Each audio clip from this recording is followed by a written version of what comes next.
હાજી. એ દુર્લભજીભાઈ બોલો? હા બોલો છું. એ આપણે નાની વાવડી થી રોડ ના પ્રશ્ન માટે અમે આવ્યા હતા એક દિવસ, બરોબર 10 દિવસ પહેલા. બરોબર. તો હવે એનું કઈ રિપ્લાય આવ્યો નથી, તો શું થયું છે? તમે હાજર નહોતા એવું કીધું તો અમે કાર્યાલય આવ્યા તેથી.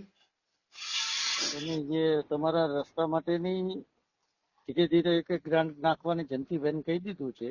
હા એમાં થોડું એટીઆર તમે કહેશો કે મને આ 10 લાખની નાખી દો ને 15 લાખની નાખી દો, રસ્તો પૂરો કરી દો, હા એવું શક્ય નથી. કારણ કે પંચાયત કામ કરવા તૈયાર છે.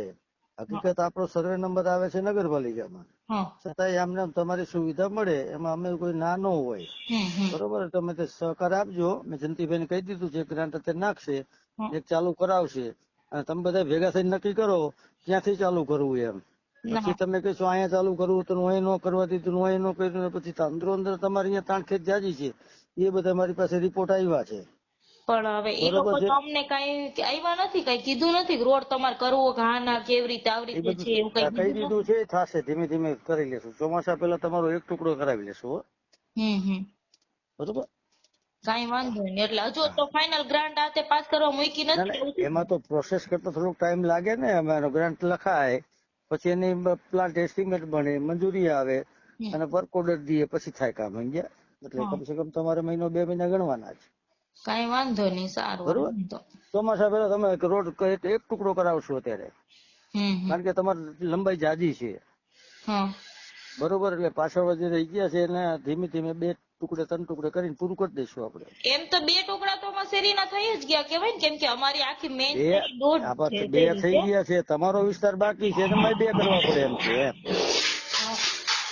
તમારો જે વિસ્તાર રહ્યો ને, તમે જે માંગણી લઈને આવ્યા હતા, એ જ વિસ્તારની વાત કરું છું. બાકી તમને બીજું એ કહી દઉં કે મીડિયા થી કઈ નથી થવાનું.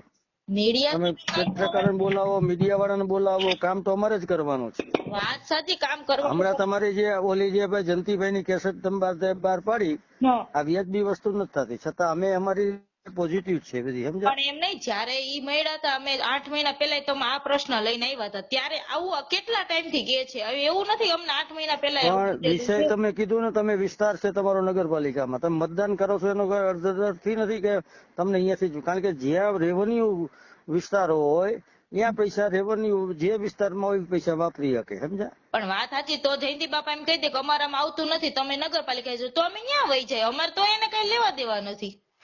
પણ હવે તો તમે આવી ગયા બધા, તમે ને વાવડી આખું ગામ અને નગરપાલિકા વિસ્તાર કોર્પોરેશનમાં આવી ગયું છે. હવે તો કઈ તમારો કોઈ ભેદભાવ નથી રહ્યો. હવે શું કામ આવે છે? હવે તો આ એક તમારો જેટલો લાભ લેવાય એટલે લઈ લ્યો ને, કે રખડવા કરતા, એમ કહું. પણ ઈ તો અમે ના કરતા, કઈ રિપોર્ટ આવે ઉપરથી કે આ રોડ આટલો બનવાનો છે, મંજૂર થયો, આ તે તો ખબર પડે ને. હવે એમનામ તમને ક્યાંથી ખબર પડે કે આ પાડી છે કે ના? 15 દિવસ તો થઈ ગયા. હા બરોબર છે. તમે હવે એક વસ્તુ છે કે રોડ તમારે કરવાનો છે ને બધા? હા કરવાનું જ છે. ધીરજ રાખીને રાખજો, મીડિયમ કે જાતા નહીં. બરોબર, હું જયંતિભાઈ કહું. કઈ વાંધો નહીં. હા.